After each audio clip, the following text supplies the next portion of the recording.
যিটো কাৰণে ক'বলৈ গৈ আছো তাৰ আৰম্ভণি সেইদিনা হৈছিল যিদিনা দীপ্তিদাক মোৰ খুড়ালৈ বিয়া হৈ আহিছিল। খুড়াই বিয়া নকৰাও বুলি হেকত কৰাইছিল আৰু দুজনী ছোৱালীও জন্ম দিছিল। কিন্তু বৈবাহিক জীৱনৰ যি দায়িত্ব তাক সম্পূৰ্ণ পালন কৰিছিল বুলি ক'লে মিছা কোৱা হ'ব।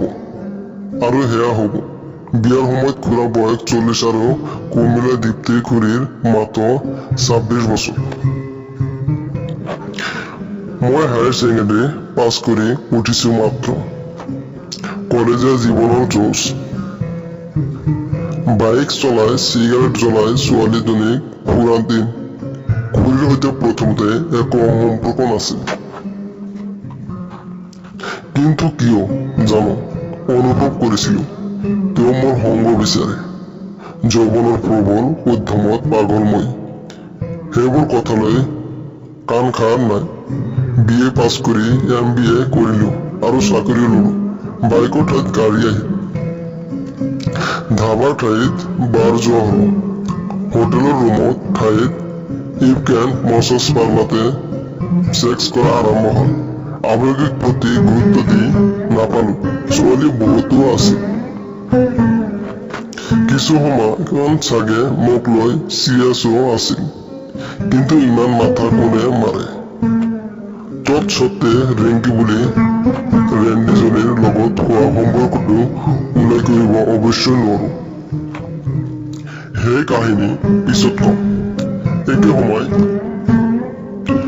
খুড়া-খুড়ীৰ দুজনী ছোৱালী হল। খুড়ী ছোৱালীৰ পৰা তিৰোতা হল। কিন্তু মুখৰ কমনীয়তাত আঁতৰি নগল। খালি ওখ শক্তিশালী সাজৰ দেহত অলপ আচৰণ মেদবহুলকৈ দেখা দিয়ে। বিয়াকেইটা আগৰ মিডিয়াম ষ্টিফ লুক এৰি ডাঙৰ মঙাল হল। আৰু তপিনা দুখন লদৰ পদৰ হৈ পৰিল। কোৱা বাহুল্য আনো মাইকীৰ প্ৰতি নজৰ আগৰেই আছিল। চুবুৰীয়া নৱবধূ তিনিজনীৰ লগত অবৈধ সম্পৰ্ক ৰখাই আছিলো। কিন্তু খুড়ী এক দৃষ্টিৰে চাব লাগে বুলি ভবা নাছিলো। তেওঁ বহুবাৰ প্ৰলোভ দিছিল যেনে বোধ হয় এতিয়া। যেনে মোৰ আগতে মেখেলা উঠাই পিছফালেৰে মূৰ এৰি আগফালে মোৰ লগত কথা কৈ থকা। মোৰ সন্মুখতে নিজৰ কেঁচুৱা পিয়া দিয়া। কঁকাল পিঠি মালিচৰ নামত নিজৰ পিঠি আৰু নৃতত্ব প্ৰদৰ্শন ইত্যাদি। তথাপি ইমানে খোলা মেলা আৰু সৰল চিন্তা আছিল তেওঁৰ বিষয়ে যে কেতিয়া অন্য ধৰণে ভাবিয়ে নাপাইছিলো। যি হওক এতিয়া 40 বছৰীয়া তেওঁৰ দেহৰ প্ৰতি কিয় জানো মই আকৰ্ষিত হলো। হয়তো ৰেণ্ডি কোমলীয়া ছোৱালী চুদি আমুৱাইছিল। তাৰ মাজতে এদিন দেখিলো খুড়ী শুই আছে আৰু মেখেলা দাং খাই তপিনা ওলাই আছে। আগফালে ব্লাউজ ওলাই চাদৰেৰে কোনোমতে ঢাকাই আছে। পিয়া দুটা চুলি আউলি বালি এখন হাতেৰে তলপেটত ধৰি আছে আৰু তেনেকৈ টোপনি গৈছে। গম পালো খুড়াই চুদি গৈছে। এই ভাগি বৰ্গত দেহাৰে নোৱাৰিলে খুড়াই ডাইৰেক্ট গা লৈ আৰু পাগলৰ নিচিনা খুড়ী চুতে। সংগমৰ নামত খুড়ীৰ ওপৰত হয় যৌন অত্যাচাৰ। কেইবাদিনো ৰাতি খুড়ী চিঞৰি শুনিছো। কৰিব পৰাত একো নাই। কি কৰিম?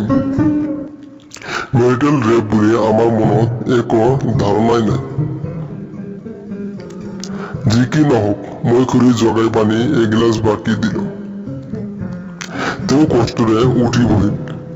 বহাৰ লগে লগে চাদৰখন খহি পৰা স্তন যুগল মোৰ চকুৰ আগত উজুত হল। তেওঁ লৰালৰিকৈ আকৌ লবলৈ চেষ্টা কৰিব নোৱাৰিলে। হ'ব দিয়া খুড়ী লাজ কৰিব নালাগে মইহে বুলি কৈ চাদৰখন ভালকৈ তেওঁৰ গাত মেৰিয়াই দিলো। কিন্তু সুন্দৰ সেই স্তন যুগৰ দৰ্শনে লিংগ থিয় নকৰাকৈ নাথাকিল। তথাপিও সংযমী হৈ পানী গিলাচ খুৱাই দিলো আৰু মুখখন মচি দিলো। অলপ সংজ্ঞা ঘূৰাই পাই খুড়ী মোৰ গালত হাত থলে। দেখিলেও চকু পানী। কান্দিব নাপায়। কন্দা নাইও।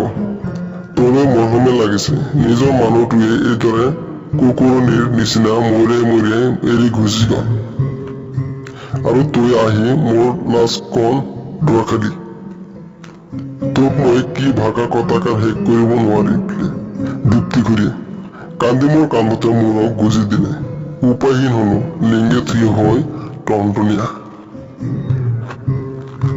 তথাপি খুৰীৰ মূৰত হাত বুলাই থাকিলো খুৰী হুম উঠা ব্লাউজটো পিন্ধি খুৰী ব্লাউজটো মজিয়াৰ পৰা উঠাই হাতত দিলো তেওঁ তিল মাত্ৰ লাজ কৰি মোৰ আগতে নজৰ স্তনযোৰ উন্মত কৰি সেইটো পিন্ধাত লাগে মই চকুত আঁতৰাব নোৱাৰিলো বাথৰুমলৈ যাওঁ খুৰীৰ মাতত সমিষ্ট ঘূৰ আহিল উঠা বুলি সৌহাতখন ধৰি থিয় কৰাই দিল প্ৰভু বুলি কিকাই খুৰী আকৌ বহি পৰিল আৰি তলপেটত খামুচি ধৰিল নোৱাৰিছো মৰিলো দেও মই আই ঐ খুৰীৰ অৱস্থা দেখি ভয় খালো নিচা নেবাতা উঠা মাৰি আকৌ নামি গল ভাবিলো মুতিব পাৰিলে চাগে আৰাম পাব খুৰী ৰখা মই লৈ গৈ আছো প্ৰস্ৰাৱ কৰিব পাৰিলে ভাল পাব অলপ মোৰ বোধৰ মোৰো তেনেকুৱা লাগিছে লৈ গল কিবাকে কেকাই কলে তেওঁ খুৰী শোৱাতকণ কান্ধৰ ওপৰতে আনি পতালিকৈ দাঙি লব ভাৰী নাছিল তথাপি ওজন উঠোৱা অভ্যাস আছিল বুলিয়ে পাৰিলো দাঙি লৈ গৈ বাথৰুমৰ মজিয়াত থিয় কৰাৰ চেষ্টা কৰিলো কিন্তু তেওঁ কোজা হৈ ৰল বাবা কোৱা খুৰী কি হল মেখেলাখন কোচাই দিয়ে মোৰ পেচাব ওলাও ৰখা জলদি দে এখন হাতেৰে তেওঁক বাহৰৰ পিয়াটোৰ ঠিক তলেৰে তেতিয়া মৰিয়াই ধৰি ৰাখিছো আনখনে কৰোঁতে মেখেলাখন কোচাই আনিলো কঁকাললৈ খুৰী ৰব নোৱাৰিলে প্ৰস্ৰাৱ ধাৰ উৰে বৈ গৈ কলা ফুল পালে আৰু মজিয়াত হালধীয়া প্ৰস্ৰাৱ ধাৰ বৰি বটাৰ পাৰ বৈ যোৱা দেখিবলৈ পালো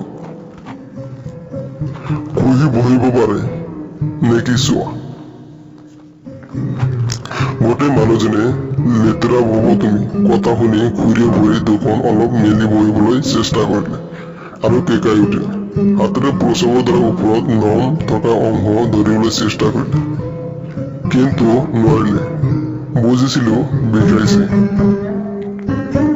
দ্বিধাবোধ নকৰি হাতৰ তলাখন পথালিকৈ সেইখন ঠাইত থৈ হেঁচা মাৰি ধৰিলো আৰু খুৰীক বহুৱাই দিলো ৰংচ পেচাব সমূহ ওলাব ধৰিলে আৰু খুৰীয়ে মোৰ কান্ধতে কামুৰিব